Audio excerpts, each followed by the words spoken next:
We are honored to be joined today by Carmen Perez. Ms. Perez has dedicated 20 years to advocating for many of today's important civil rights issues, including mass incarceration, gender equity, violence prevention, racial healing, and community policing. As the executive director of the Gathering for Justice, a nonprofit founded by legendary artist and activist Harry Belafonte, Ms. Perez has crossed the globe promoting peace through civil and human rights, building alternatives to incarceration and violence, and providing commentary and guidance for state and federal policy creation. Ms. Perez's most recent work is her role as the national co-chair of the Women's March on Washington, which drew over 5 million people across the globe who marched the resistance of hatred and bigotry, affirming women of all identities and their rights as human beings. In 2017, Ms. Perez was named one of Fortune's top 50 world leaders and one of Time's most influential people. Ms. Perez embodies the work of the great Maya Angelou poem, Still I Rise. You may write me down in history with your bitter, twisted lies. You may trod me in the very dirt, but still, like the dirt, I rise. Does my sassiness upset you? Why are you beset with gloom? 'Cause I walk like I've got oil wells pumping in my living room. Just like moons and like suns, with the certainty of tides, just like hope springing high, still I'll rise. And now, please join me in welcoming Ms. Perez. I'm truly honored and humbled to be here. And thank you for putting this together. I certainly know how difficult and challenging and inspiring it is to put together a conference, a summit. But I'm happy to be here as a former psychology student at the University of California, Santa Cruz, which really was the foundation for my intersectional organizing. And I know that the word intersectionality has been kind of played out in the last year, but there's many of us who've been intentional about making sure that others are at the table when the table doesn't necessarily look like it represents them. So I'm humbled to be here. I'm extremely honored, and I hope that I could share a couple of words of wisdom with all of you. And I'm so proud of the theme that you all have here, nevertheless, she persisted, because I truly feel that embodies my life's work and also where I come from. I'm from a small farm town outside of Los Angeles that is called Oxnard, California. And it's not called Oxford, it's Oxnard. There were 3 naval bases that made up a lot of the diversity within the community, but it was a farm working community. And my father is somebody who dedicated his life to working extremely hard to make sure that he provided for his family.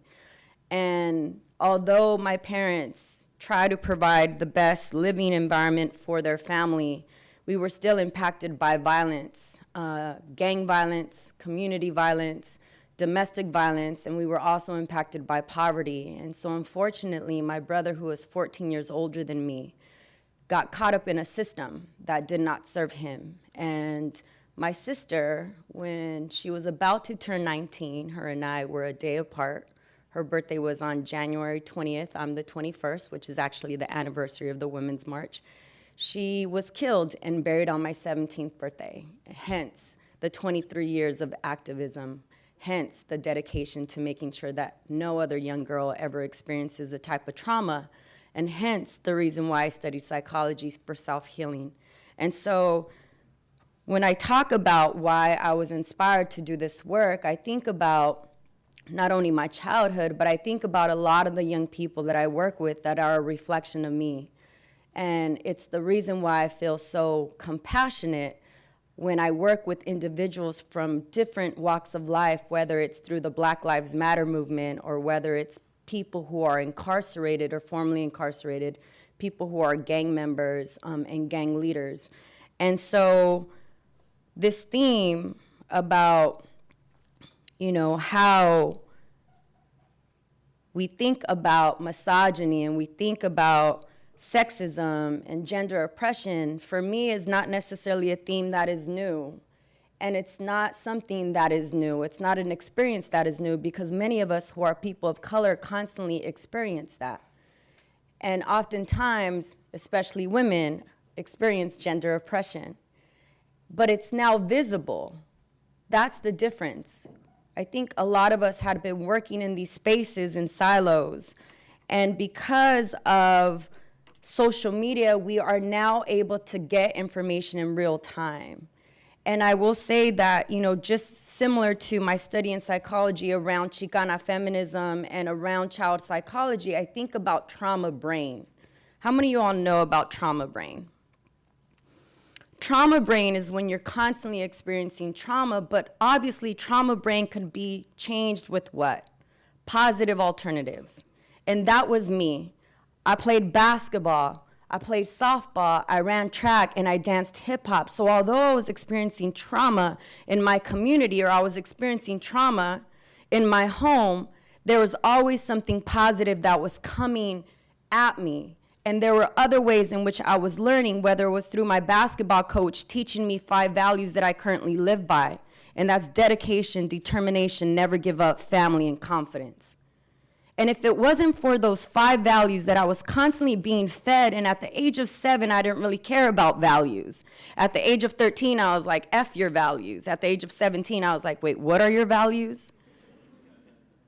It's important that I also create that type of environment for young people, but then I think about feminism, and I think about the role that psychology has within feminism, because I don't necessarily see myself as a practitioner. I'm actually a bridge keeper.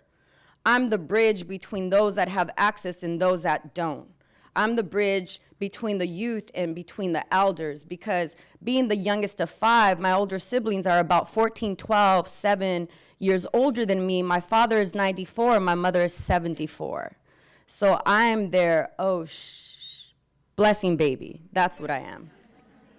So you learn, right, by observing, and when you think about your role as a psychologist, you learn by observing, by listening, and regurgitating information back to individuals so that they can actually make their own decisions.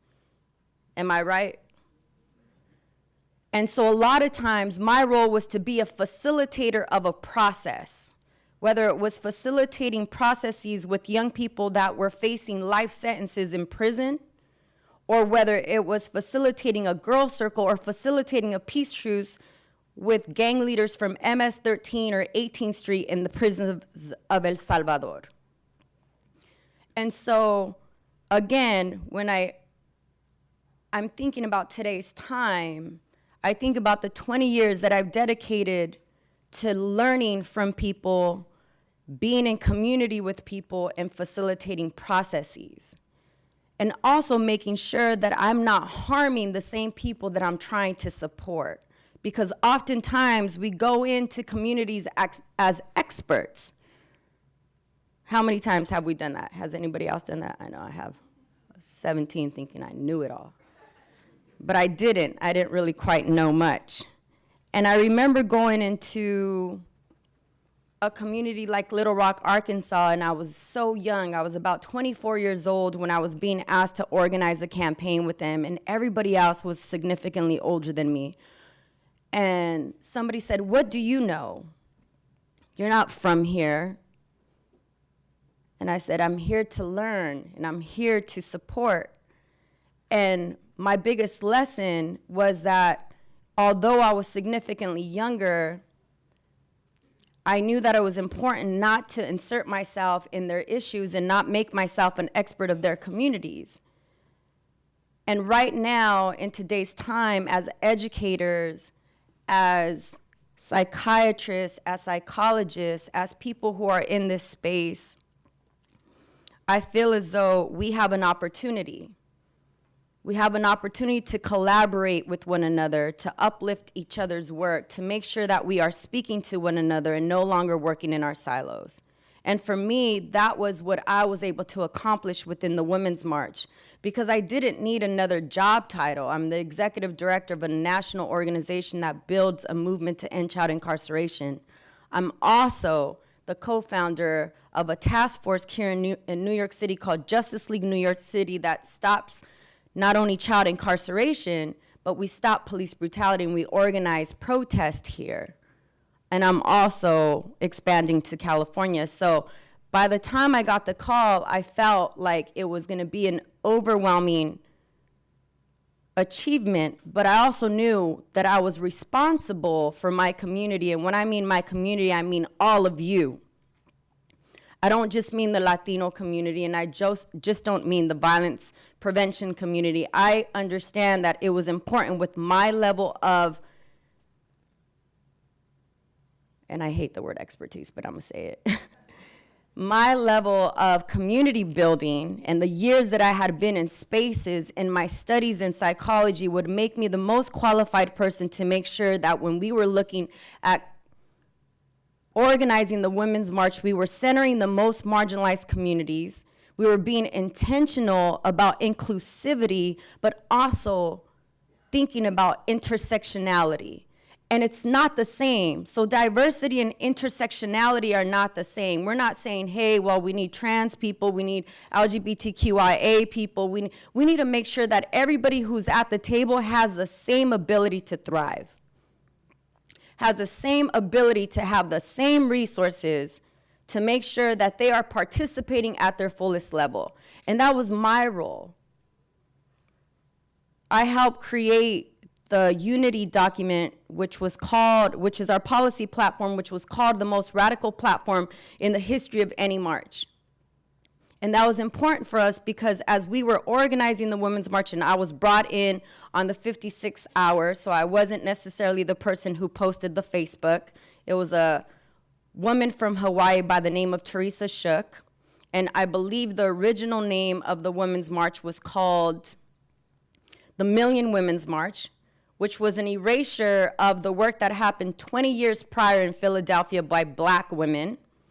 So for me, it was important that my history in movement building and relationship building and bridge building and thinking about intersectionality and working with the most marginalized communities was at the table, making sure that we were not re-traumatizing, we were not erasing the work that had happened decades before.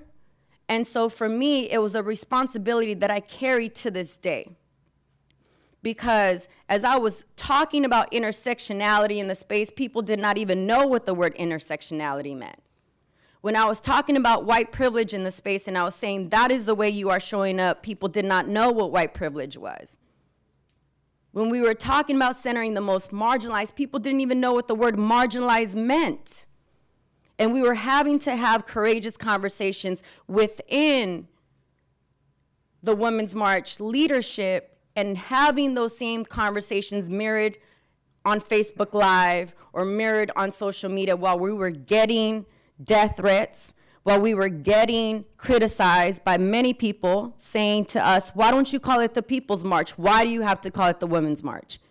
Well, it's exactly that reason why we had to call it the Women's March, because people were not ready for women to lead.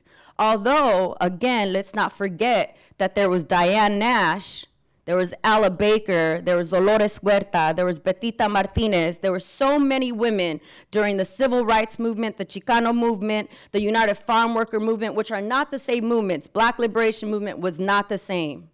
The American Indian movement. But what happened then is very different of what has happened now, is that women did the work then, but because of patriarchy, it was men that were leading. It was men that were visible. But we were able to see women lead when it came to the 3 founders of Black Lives Matter. It was 3 Black women that allowed many of us who had been on the front lines but in the shadows to say, we are gonna be leaders of today. And let's not forget Gracie Lee Boggs, who said, we are the ones we've been waiting for. So again, for me, this was nothing new, and it's not anything new, but what we've been able to do is we've been able to harness the energy of people who felt defeated after the election. Because I've been angry. I don't know about you, my community has been policed. I've seen my brothers hogtied and held at gunpoint. We've been plagued by violence. We've been called lazy. During the election or during Donald Trump's campaign, and I'm going to say his name because people say, oh, well, we call him number 45. Well, you know what? You can't hold anybody accountable if you don't know their name. So Donald Trump called my people, who are Mexican American, called us rapist. He called us lazy. He called us all kinds of stuff. He's trying to build a wall which separates our communities and has already separated our communities. And so when I think about my role, I think about the importance to retell history, to remind people we cannot have movement amnesia. We cannot forget the work that has happened before us, and we are not necessarily going to perpetuate the same cycles of oppression that we wake up trying to dismantle every single day. Because I will tell you, we took one for the team. Tamika Mallory, who's an African-American woman, who's one of the 4 national co-chairs, Linda Sarsour, who's a Muslim woman, and myself, we took one for the team because we felt it was important that we centered the most marginalized communities. Now, I wouldn't have never known what a marginalized community was unless I studied what that was and I was able to articulate my childhood through studying psychology. I wouldn't have been able to identify what intersectional feminism was unless I studied white radical feminism, black feminism, and Chicana feminism through psychology. And it was my psychology, you know, I saw this on my calendar and I was laughing because I was like, I told my assistant, you're really taking me back to like when I was in college, because my first job was as a researcher for a psychologist named Dr. Aida Hurtado. And I remember reading her books, and she was writing about white privilege and the blasphemy of white privilege. And then she also wrote another book about Latinas in higher education. And I used to scribe all that stuff, and I used to have to go through transcripts and watch the videos. And it was, how many of you are researchers? Anybody? Yeah, it's a really beautiful thing. But I remember being really young, and I used to look at the women and I used to say, like, wow, I one day hope to be those women. And because I was able to see women that looked like me as I was transcribing videos, it gave me a blueprint as to how to get there. And so that's why I say it's so important for us to be the bridge keepers, because there's access to information that you all have that many times the communities that are suffering don't necessarily have access to. There's information and studies that you all have done for so long that allows young people to be studied, but also to be given solutions. And that is the power of all of you. And imagine when you think about 5.2 million people showing up on one day.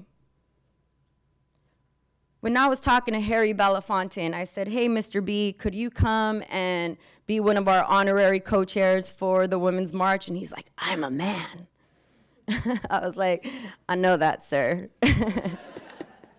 I was like, but you were part of the original March on Washington, and I feel like if we're going to put this together, we're really needing the guidance of elders. So I want to honor the wisdom of this room and all the elders that have been sticking by young people and femtoring and mentoring us. So thank you. Let's give it up for our elders. But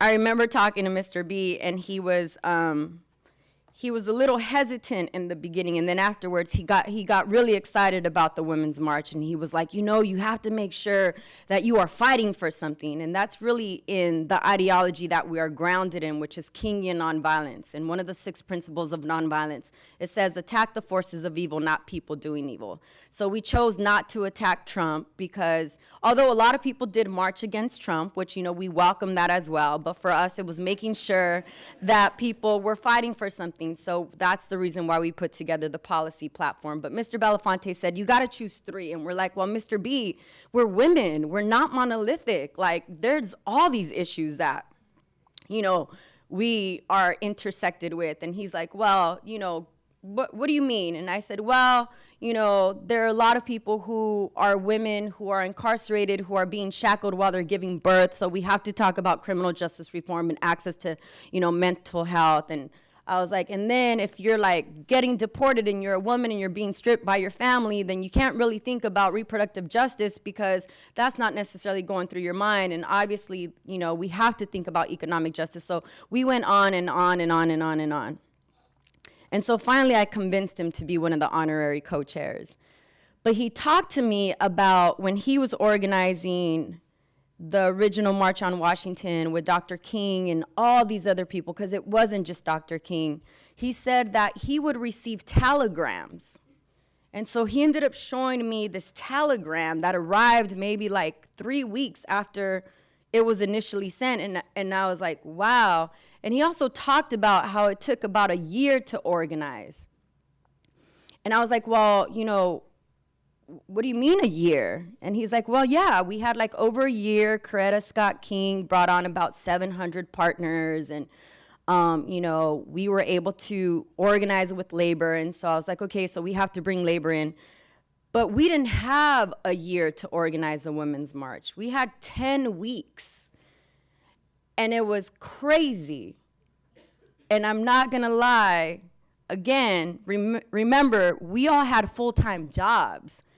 So we had to make sure that our teams were on point because we still had to pass the raise the age law here in New York State where 16-year-olds were automatically prosecuted as adults. We had to make sure that we were on the front lines of that policy, making sure our young people weren't being sent to prisons. So there was a lot of work that needed to be done. There was the holidays. A lot of us wanted to go back to wherever we were from and spend time with our families, but we didn't get an opportunity to do that.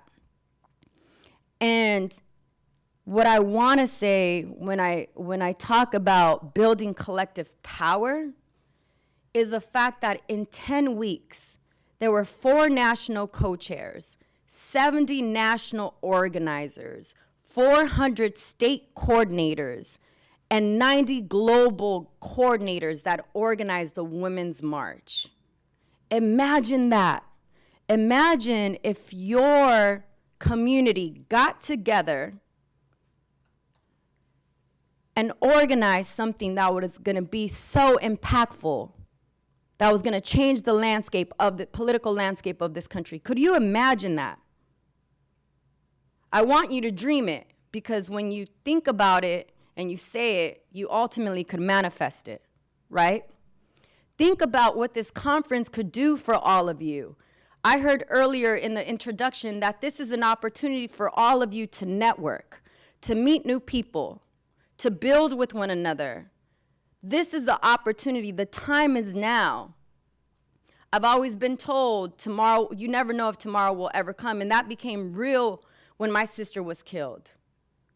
Don't wait until tomorrow to do what you can today, because you never know if tomorrow will ever come. And I never understood what that meant. And so for me, it's the reason why I decide to do a keynote at 9 in the morning at Columbia. I have meetings all day, and I have a flight today to Denver. Then I go to Oakland. Then I go to Sacramento. Then I go to LA. Then I go to Boston. Then I come to New York, and then I'm heading to Northern Ireland. Because we never know. We never know if tomorrow will come. And so while you are here for the next couple of days, make sure that you connect with one another, that you build with one another. The most powerful type of power that you can ever have is collective power. And I'm going to tell you why, because I grew up playing basketball, and I run my teams like I'm a basketball coach. I always tell people, keep your eyes on the prize. That's a Dr. King thing, building the beloved community. But for me, it's about winning championships. It's about making sure that your team is on point and everybody knows their lane. So what is your lane? What can you contribute not only to the movement, but to your local community? What role do you have? I know for me, when people ask me, well, what do I do? I've only been involved in activism since November 9th of 2016, November 10th of 2016. I say, well, what is it that you do well? What tugs at your heart? And bring that to the cause. Because some of us who are out there on the front lines, we need healing. So we need people to talk to, because it's hard to process this with our families. Our families don't know what we do. They're like, what are you doing over there jumping with, what is it that you're doing, right? You know, families just don't understand. For like many years, I didn't tell them I was going into prisons, because they're like, why? Why do you work with those people? And I'm like, because they're our family members. Just don't forget that. But again, what is your role? Find your lane. I also remind people you're only as good as your weakest link. So I don't know if that applies here, but I know it applies with my teams. But know your worth, because you are more powerful together.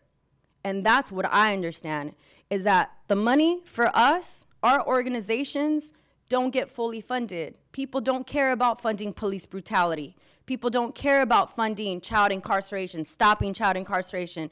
People cared about funding the Women's March. People were invested in that. And as the person who was overseeing and was a fiscal sponsor of the Women's March, and I was seeing my budget and I was seeing that budget, it was disheartening. But I'm not here to play struggle Olympics, because I think every struggle is important to fund. My only issue was that I know for me, for the past couple years, it was about building and using human resources to make sure that we were able to be effective. And the work that you see us do, whether it's in the streets of New York, or it's in Flint, or it's in Baltimore, or in LA, it's critical. And it should include all of you, because we need more people to get involved. But if you are not about being in the front lines, and you are about making sure that some of us are healed, I welcome that too. But again, find your lane. What is it that you do? You are educators. We love educators. You all have been able to cultivate. When I stand next to my professor, Aida Hurtado, and I have her speaking at the Women's March, half of her speech is about me. And I'm like, oh my God, like, wait. But it's because she is so proud. She is so proud that her student, who she thought was not paying attention, who she thought did not want to show up to her research hours, was actually listening. And so what you all say to your young people, or what you all say in the classroom, or what you all say to individuals, just know that although they may not seem to be listening, it's probably because they're going through something. I left my home immediately after my sister was killed. And when I was in college, I sat in the front, probably half asleep half the time, because I had to put myself through college and I had to work 4 jobs. But I was listening. And so for her to see me organizing one of the largest protests makes her proud. And just know that people are going to come back to you, if they haven't yet, to say thank you. Because it's important that you all understand that you are all making a difference. And it doesn't matter whether you're 17 years old, whether you're 27, whether you're 47, you're 57, you're 67. Harry Belafonte turns 91 on March 1st, and I still sit with this man and seek his guidance. When I go and I say, hey, Mr. B, why do activists break each other down? Why do they talk about each other? And he's like, well, those that are working towards the liberation of our people are only subject to friendship and support. Those that are being divisive are playing the enemy's game. everything that comes out of his mouth, I'm like, oh my God, can I make a t-shirt out of that? Like, can I make it a hashtag? It's too long. Like, can I put it on, and I'll be tweeting, and he's like, why are you on your phone? And I'm like, because I'm taking notes. You know, some people don't understand.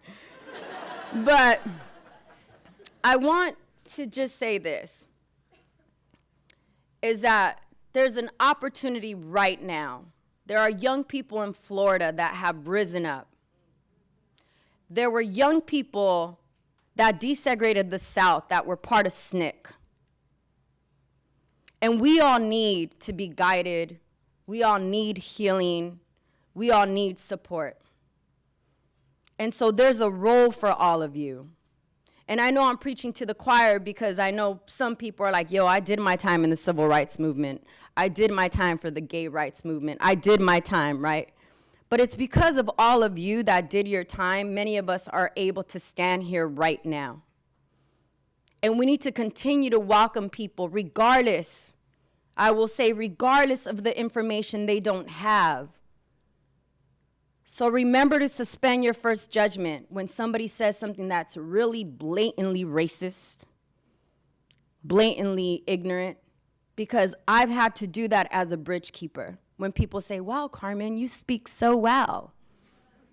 Yeah, I'm from Cali.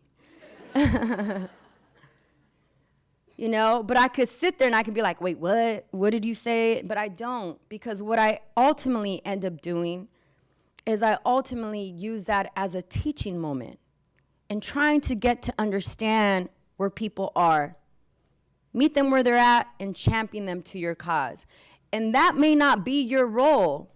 You may say, well, I don't want to sit there and have to educate everybody. I know it's a role that I enjoy. It's not easy, it's hard, but we were able to inspire millions of women, millions of teachers, millions of children, millions of people to come out on January 21st. We were able to harness the power and the energy of people to come together. And so imagine what it would look like if you played your role. Thank you. In the activist spaces that I've worked through, something that I found is that I'm starting to become increasingly resistant to the language of centering marginalized people, because I think that the flip side of co-optation is exploitation, the exploitation of labor, and something that I found is the ability to say we're centering marginalized people, but it's just allowing marginalized people to be doing all the work and not really participating in that, and kind of trying to bridge that boundary between staying in your lane, but also being able to actively participate and encouraging, especially in the work that I do. Oh, it's on. Especially encouraging white women to participate in actually doing that organizing work. So I just wanted to know your thoughts on how you said it perfectly, that the language of intersectionality has kind of become a soundbite. And I think that for me, I'm thinking about how to resist the language of centering marginalized people becoming the same way. So that is a great question. And I think so in all the spaces that I've worked with, I've always worked for people of color and with people of color. And so the Women's March was my first exposure to working with people who had never organized ever in their life. And it felt like every second we had to stop and teach, stop and teach, stop and teach. I think this language is sometimes new for any type of new activist, whether you're a woman of color or you're a white woman. But I think when I say intersectionality, I mean that it's not just about centering marginalized communities, it's about making sure that they're thriving in the space, right? So when we were talking to people who were impacted by DACA during the Women's March, and they were saying, well, we can't show up. Well, we were trying to figure out, well, how do we allow you all to still be present without physically being present? So it was our role to make sure that we didn't use them as tokens. One thing that I've been doing for many, many years is I've been working with young people that were formerly incarcerated, and oftentimes the policies that are being made about young people, particularly young people of color, young people are not in those spaces. because a lot of times we as adult allies wear our degrees on our shoulders and kind of create this language barrier. But what was happening is that in these same spaces when we would bring young people were actually being used as ornaments, right? So it was like, oh yeah, young people are involved and they're the ones that are doing the strategy. No, they're not. Like, let's just keep it a buck. So to your point, it reminds me of when we're talking about centering the most marginalized, right? It's not about bringing them in to do the work.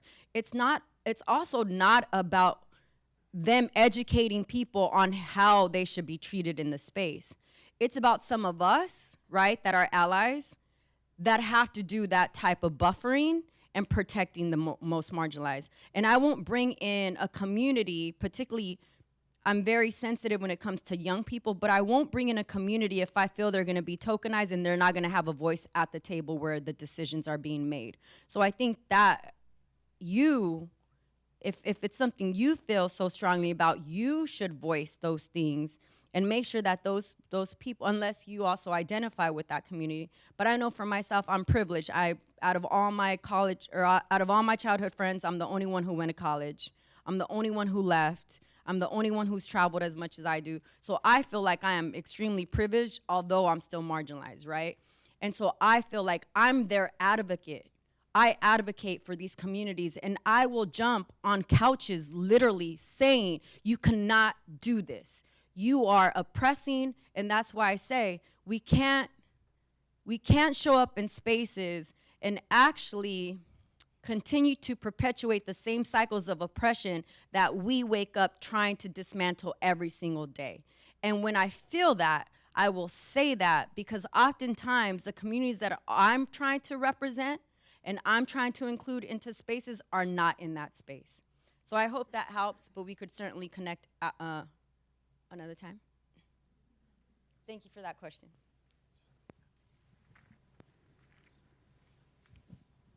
Hi, my name is Shirley. It's an honor to have heard you speak today. I'm very happy. I follow you on Instagram too. And congrats on the engagement. But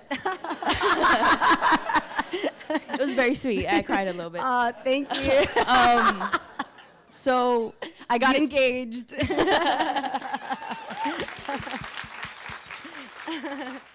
So you were mentioning that whenever you hear someone say something blatantly racist or misogynistic, you see that as an opportunity for teaching, and I agree with that. But something that I have had difficulty personally is the fatigue that comes along with it. Mm-hmm. And it's very tiring, and I have personally been like physically drained from having conversations like these with people that say something racist or misogynistic, or especially coming from a Hispanic family. Mm-hmm. Misogyny is something that's very prevalent in my family personally. And I just wanted to know, being Mexican and being a woman and having been educated in the United States, how do you deal with that fatigue? How do you push past that? And also, when you are fatigued, how do you recharge? How do you, I don't know, like, how do you kind of like pull yourself up by the bootstraps and like at the next time it comes, like the next time that opportunity happens, how do you not say, oh, again, you know what I mean? Mm-hmm. Like, how do you do that? So I will share with you some of my personal stuff. I have a morning ritual. And what I do is I meditate. I read a book. So it's like, I think it's like 10 minutes, 10 minutes, 10 minutes. So I meditate, read, and I journal. And I also am extremely spiritual. I am also part Native American, so we practice the Lakota tradition, and I do sweat lodge. But I pray all the time. When I'm beginning to feel a certain way, I ask myself, why am I feeling this way? I check in with myself, because sometimes it could just be me, right? I just don't want to hear it, like I'm over it. Some days are better than others, but I'm human, and I could only take so much, and I'm extremely exhausted. But I feel God put me on this earth to do this work. And it wasn't because my sister passed away. I've always felt that. I used to say that when I was little, like, I'm gonna change the world, and my older sister would be like, okay, Carmen, just put your shoes on. and she tells me that. She says, damn, like, you know, I thought you were just very, you know, you had an imagination, but you set out to do what, but it was really my sister who manifested it, who was kind of like the catalyst for me. But I will say it's difficult, and there's a curriculum that we created called Daring Discussions that allow you, it's on daringdiscussions.com, and it was really after having a lot of courageous conversations within the Women's March, us being able to, you know, challenge people who are calling us out, calling us anti-Semitism, you know, all these different things.